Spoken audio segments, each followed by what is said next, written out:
Star talk நேயர்கள் அனைவருக்கும் என்னுடைய முதற்கண் வணக்கம். நான் உங்கள் அச்சய ஜோதிடர் ரகுபதி. ஓம் ஆதித்தாய சோமாய மங்களாய புதாயற்ற குரு சுக்ர சனியப்ச ராகு தேவி நமோ நமக. இன்னைக்கு நம்ம பார்க்க போற விஷயம் 32 கணபதிகளில் மூன்றாவதாக வரக்கூடியவர் பக்த கணபதி. இந்த பக்த கணபதியுடைய சிறப்புகள் என்னன்னு பார்க்கலாம். இந்த பேர்லேயே இதுக்கு அர்த்தம் இருக்கிறது. பக்த கணபதி ஒருத்தவங்க பக்தி சம்பந்தப்பட்ட விஷயங்கள், ஆன்மீகம் சம்பந்தப்பட்ட விஷயங்களில் ஈடுபடக்கூடிய தருணத்திற்கு வழிவகை செய்யக்கூடியவர், தடைகளை விலக்கி கொடுக்கக்கூடியவர் தான் இந்த பக்த கணபதி. பக்தி மார்க்கம், ஆன்மீக மார்க்கம் என்ற விஷயத்துக்குள்ள நம்ம ஈடுபடுறதுக்கு முக்கியமான 3 குணங்களை நம்ம தவிர்க்கணும். அப்படி என்ன முக்கியமான 3 குணங்கள் அப்படின்னா, முதல்ல தான் என்ற அகங்காரம், அதை நம்ம ஒழிக்கணும். பொறாமை, ரெண்டாவதாக பொறாமை என்ற எண்ணத்தை நம்ம ஒழிக்கணும். அடுத்தது கோபம். இந்த 3 விஷயங்களையும் கடந்தாதான் இந்த ஆன்மீகம் சம்பந்தப்பட்ட விஷயங்களில் நுழையறதுக்கே நம்ம தகுதியானவங்களா ஆகும். அப்போ இந்த அகங்காரம், கோபம், பொறாமை இதுதான் முதல் படியாக நம்ம நம்மளுடைய எண்ணத்திலேருந்து விளக்கக்கூடியதாக இருக்கணும். இதுக்கு உறுதுணையாக இருக்கக்கூடியவர் தான் இந்த பக்த கணபதி.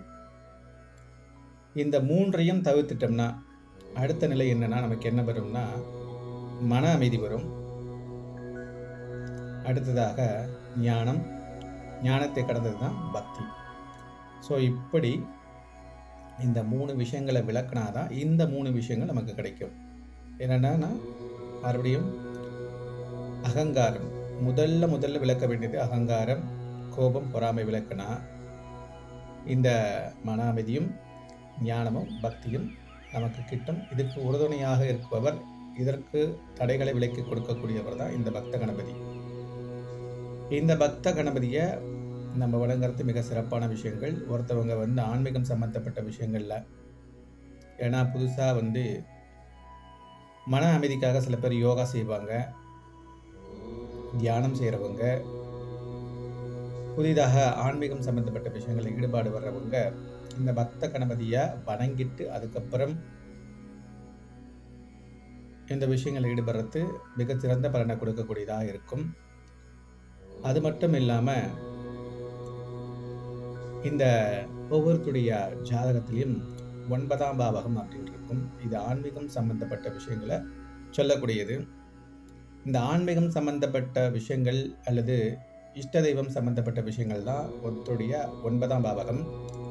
அந்த பாவகத்தில் எந்த கடவுள் உங்களுக்கு அனுகூலமாக இருக்கிறாரோ அவரை நீங்கள் தொழுவதற்கு முன்பு இந்த பக்த கணபதியை வணங்கிட்டு உங்கள் இஷ்ட தெய்வத்தை வழிபடுவது மிகச் சிறப்பான அனுகூலத்தை தரக்கூடியதாக இருக்கும்.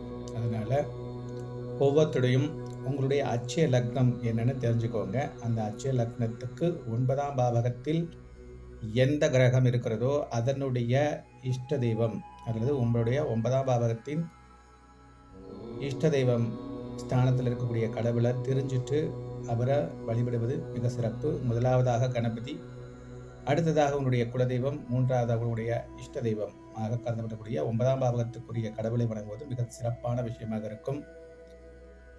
அதனால் யாரெல்லாம் ஆன்மீகம் சம்பந்தப்பட்ட விஷயங்களில் ஈடுபடுறீங்களோ, இல்லை தியானம், யோகா இது சம்பந்தப்பட்ட விஷயங்களில் இந்த பக்த கணபதியை வணங்கிட்டு அதுக்கப்புறத்த உங்களுடைய இந்த செயல்களை நீங்கள் ஈடுபடுவது மிக சிறப்பான ஒரு அனுகூலத்தை தரும். மீண்டும் ஒரு சந்தர்ப்பத்தில் அடுத்தடுத்த விஷயங்கள் நம்ம பார்ப்போம். யாருக்கெல்லாம் உங்களுடைய அட்சய லக்னம் இல்லை உங்களுடைய 9ஆம் பாவகம், அதாவது ஆன்மீகம், யோகம், உங்களுடைய இஷ்ட தெய்வம், அதற்குரிய தெய்வம் என்ன, இஷ்ட தெய்வதை என்ன, இதெல்லாம் தெரிஞ்சுக்க விருப்பப்படுறீங்களோ அவங்கெல்லாம் இதில் கமெண்ட் பண்ணுங்கள். மீண்டும் ஒரு சந்தர்ப்பத்தில் வேறு ஒரு விஷயத்தை பார்ப்போம். நன்றி, வணக்கம்.